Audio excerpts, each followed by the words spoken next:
This is my take on a Thai cider with kaffir lime and togarashi spice. For this juice, I put Bosch pears, Fuji apples, kaffir lime leaf and kaffir limes, galangal, Thai chili, daikon, and a little bit of togarashi. I love this juice blend because it infuses a lot of my favorite Thai ingredients.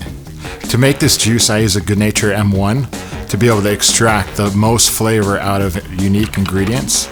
M1 is a traditional cold press process which gives you the ability to grind the produce and press directly on the spot without damaging any of the nutrients and the ingredients.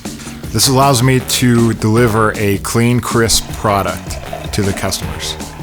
My inspiration for this juice was actually Tom Kha Thai soup, introducing a lot of the traditional flavors in the soup into the juice variation of that. I like how the kaffir lime cuts through the sweetness of the Fuji apple and pear, as well as the daikon to introduce a unique flavor into the blend.